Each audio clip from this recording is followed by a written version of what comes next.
Good morning, everyone, and welcome to church, to online worship service. We're excited to bring you this worship experience for our children today. I hope you enjoy it, and we've got a lot of exciting lessons for you coming up in the future.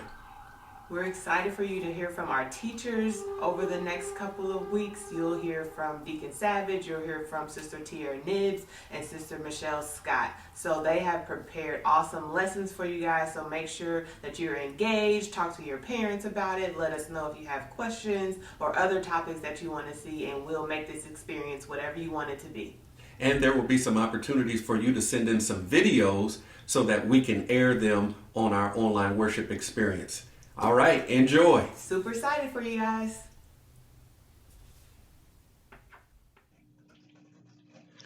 Hello, and welcome to New Liberty Youth Sunday School Services. I'm Tiara, and it's great that you've tuned in.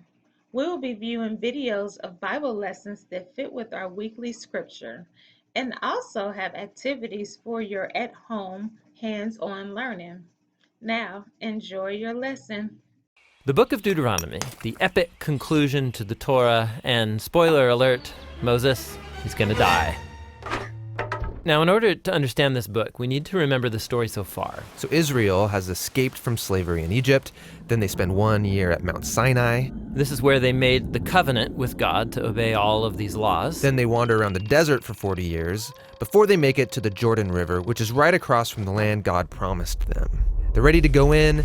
This is where the book of Deuteronomy begins. And what this book is really is a speech. Moses gives these final words. It's like a pep talk to the new generation of Israel that's about to go into the land. And the speech, it's broken up into 3 large sections. So Moses begins the first part of the speech with a somber tone because he's highlighting Israel's rebellion and resistance, which has been going on for the last 40 years. And that sets up the rest of this opening section, which is Moses' challenge to this new generation to be different from their parents and to respond to God's grace with love and obedience. So he reminds them of the 10 commandments, like the basics of the covenant, and then he gives them this very famous line. Listen, O Israel, the Lord is our God, the Lord alone.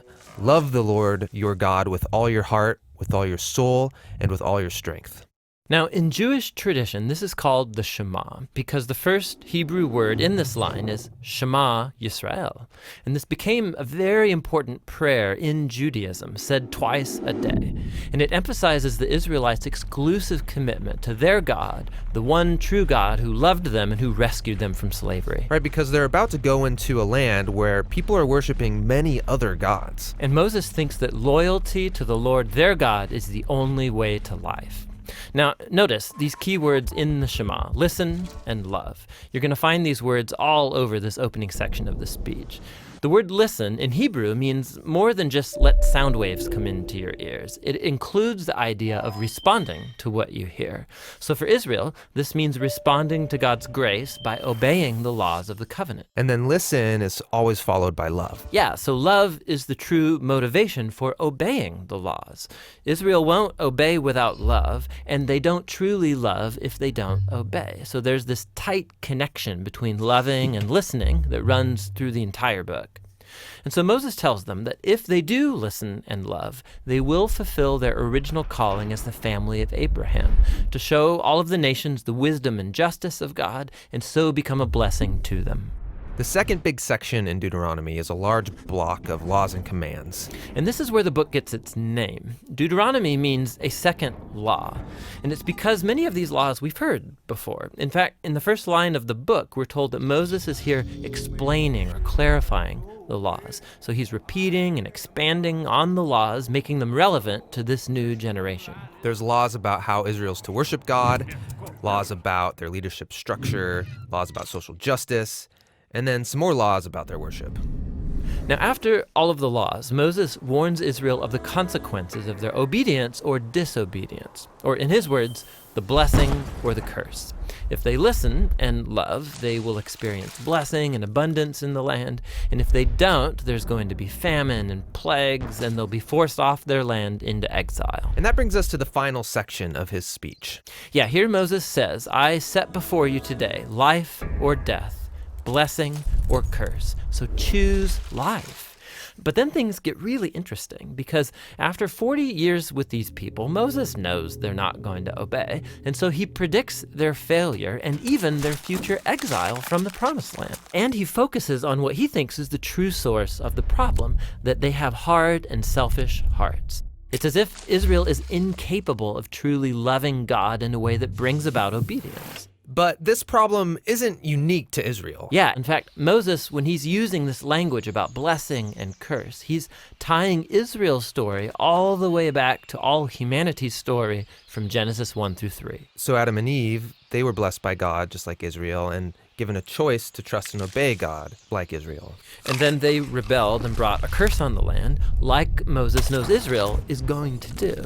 And so these stories, they're about Israel's hard heart, but they're actually a window into the universal human condition.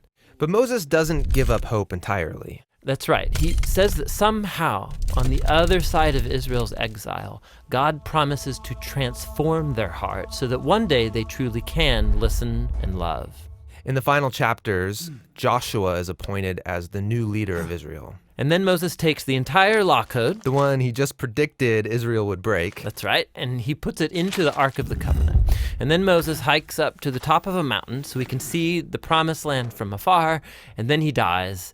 And that's how the Torah ends. Which is a strange place to end a story. I mean, it's right there at the climax. Will they obey the laws and live faithfully in the land or not? Well, the story does continue right into Joshua, the next book of the Bible, but this is the end of the Torah, and it's been ended here for a reason. The Torah is written for people who are either outside of the land or who are still waiting for the fulfillment of God's promise to bless the whole world. And so now, as each generation reads the Torah, they find themselves called to hope in what Moses hoped for, a new, transformed heart that one day can truly listen and love. I really hope you enjoyed your lesson today. Feel free to tell others about our online experience. See you next week. Bye.